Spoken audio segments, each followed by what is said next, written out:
नमस्कार किसान साथियों, मैं हूं ब्रजेश शर्मा और एक बार फिर से आपका स्वागत है हमारे नींबू के बाग में। साथियों, कुछ समय पहले हमारे पास एक किसान आए थे, गोविंदर सिंह जी भोगल। उन्होंने बाग लगाने को लेकर अपने कुछ प्रश्न किए थे जिसके मैंने उत्तर दिए थे। वह प्रश्नोत्तरी नए बाग लगाने वालों के लिए बहुत ही लाभदायक है, जिसका एक वीडियो पिछले समय में हम आपको भेज चुके हैं। बहुत लंबा हो रहा था, इसलिए हमने उसको 2 टुकड़ों में कर दिया। दूसरा भाग आपकी ओर हम लेकर अभी आए हैं। इसे देखिए और अपनी शंकाओं का समाधान करिए।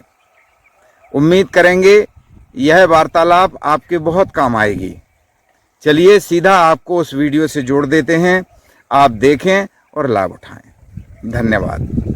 में आ रहा था, बार बार मैं सोच रहा था कि चूंकि आपने मेरे को बताया कि बीजू प्लांट आपने खुद तैयार किए, खुद बोए, और जिनकी फसल भी मैं देख रहा हूं कि 12 वर्षीय होने के बावजूद उसमें पैदावार बहुत अच्छी दिख रही है। लेकिन आपने एक और मेरे को आपका प्लॉट दिखाया जिसमें आपने नागपुर का कोई जो वैरायटी लगाई, क्या वैरायटी? NRCC 7 NRCC 7 जो लगाया है। हाँ। आपने मतलब उसमें उसको प्राथमिकता दी है, तो कोई वजह होगी आपकी? देखिए, जब मैंने नींबू का बाग तैयार किया तो फिर नींबू के बारे में खोजबीन चालू की।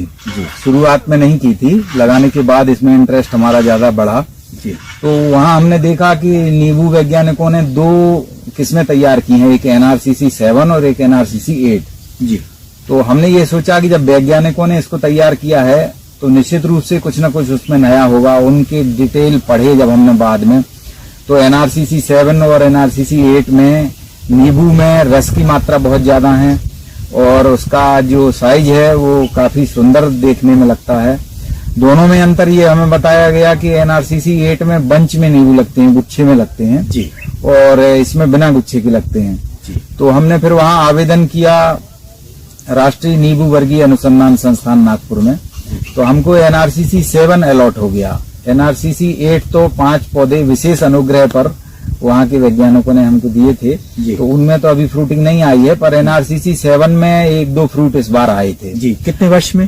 3 वर्ष में। 3 वर्ष बीजू पौधे हैं तो 3 वर्ष तो लगते हैं उसमें। जी। अब इस बार देखते हैं क्या स्थिति बनती है। कितने का पौधा मिलता है वहाँ पर? देखिए, वहाँ जो है, वहाँ जैसे जन भागीदारी समिति होती है अपने यहाँ जी, ऐसे वो राष्ट्रीय नींबू वर्गीय अनुसंधान संस्थान की भी जन भागीदारी समिति है, डायरेक्टर हैं उनके जी। तो वो लोग बैठ के डिसाइड करते हैं और हर साल नींबू का रेट इंक्रीज होता है जी। मैं जब लेके आया उस समय 40 रुपए का पौधा था और 75 पैसे लिफ्टिंग चार्ज लगा था। 40 रुपए 75 पैसे लगा था जी।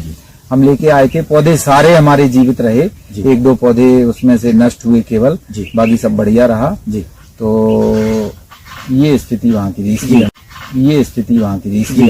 उपलब्धता का कैसा कहते हैं कि उपलब्धता कितनी हो सकती है? देखिए, नई किस्म है, नई किस्म जिस समय हम लेके आए थे 3 साल पहले, उस समय उपलब्धता की अपेक्षा मांग ज्यादा रहती थी जी। बाकी मैं जब गया था तो जैसे उनके यहाँ साई सरवती है, विक्रम फुले है, ये सब चीजें आसानी से उपलब्ध थी जी। तो नई वैरायटी की डिमांड ज्यादा रहती है। अच्छा, भारत में रिसर्च इंस्टीट्यूट नींबू के कितने हैं? मुझे तो सिर्फ एक की जानकारी है, नागपुर में है, वो नेशनल इंस्टीट्यूट है जी। सिट्रस वैरायटी का रिसर्च CCRI। हाँ जी। ठीक है।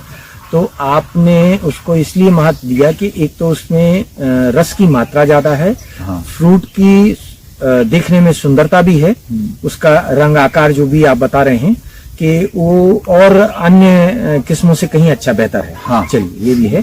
तो इसमें फल की वजन की भी मात्रा कुछ ज्यादा है क्या? बिल्कुल बिल्कुल, उन्होंने बताया साइज 50 ग्राम से ऊपर का एक फल इसमें आता है। बिल्कुल। और मैं तो ये बताऊंगा कि फल का साइज, पौधे का आकार, पौधे की स्वस्थता आपकी मेहनत के ऊपर निर्भर करती है। बहुत अच्छा, उसकी देखरेख पर ज्यादा नहीं। बिल्कुल। तो इसमें बीज की संख्या कितने से कितने तक हो सकती है? एक फल में 5 से 7 बीज तक निकल आते हैं। हाँ। छिलका इसका पतला रहता है और पौधों पुष्ट पौधे बनाने के लिए सुदृढ़ बीज ही उपयोग करना चाहिए। तो ऐसे 5-7 में से 4 बीज तो अपने को सुदृढ़ मिल ही जाते हैं। अच्छा, एक चीज ये पूछा था, क्या इस पौधे की वैरायटी में भी प्रतिरोधक क्षमता है? जी हाँ, रोग प्रतिरोधक क्षमता तो है, लेकिन जैसे छोटा बच्चा कितना भी मजबूत हो उसको अपने को कवर करना ही पड़ता है। उसको समय समय पर हमें पोषण चीजें देनी पड़ती हैं जी। ठीक इसी तरह से पौधे को हमें पौष्टिक आहार ये सब खाद के रूप में देने पड़ते हैं।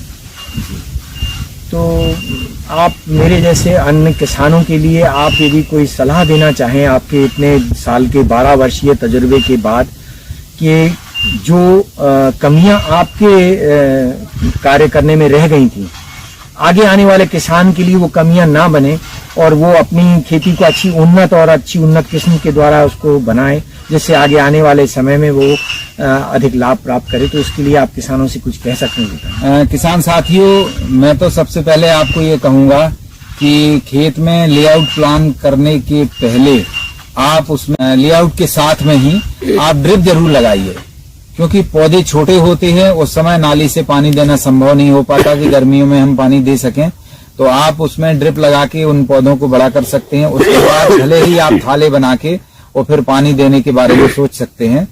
तो सबसे पहले ड्रिप लगा लीजिए और पौधे तैयार करने के लिए चाहे बने बनाए पौधे खरीदें या बीज से तैयार करें, उसमें बहुत अच्छी किस्म का चुनाव करना चाहिए। यदि आप लोकल कोई भी देसी किस्म का पौधा लगा रहे हैं तो उसमें इस चीज का ध्यान रखें कि उस बाग के बारे में आपको जानकारी हो कि वहाँ अच्छे फल तैयार होते हैं, और बस उनका बीज निकाल के पौध तैयार करिए, लगा लीजिए। समय थोड़ा सा आप दीजिए अपने बाग को जरूर। मुझसे कुछ ऐसी गलतियां हुई हैं अभी कि हम अपने बाग को ज्यादा समय नहीं दे पाए, क्योंकि हमारे जो सुपरवाइजर हैं, हमारे जो कर्मचारी हैं, उनको दिशा निर्देश तो मिलना जरूरी है, तभी वो आपके बताए निर्देश अनुसार काम कर सकेंगे और आपके बाग को उन्नत बना सकेंगे। चलन है तो सघन बागवानी के बारे में मेरा यह कहना है कि शुरू में तो प्रोडक्शन अच्छा मिल जाता है, लेकिन उसमें फिर आप इंटरक्रॉपिंग में कुछ भी नहीं ले सकते। शुरुआत के दिनों में आपको उस बाग से कोई आमदनी नहीं होगी।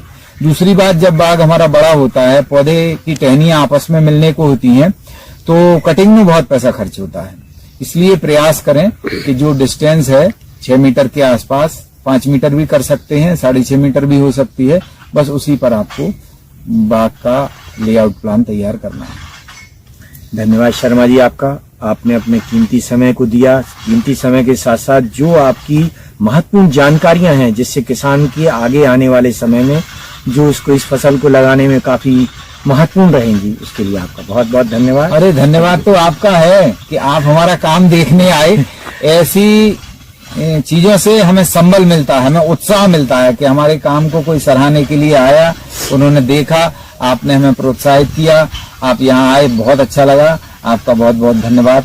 नमस्कार। नमस्कार।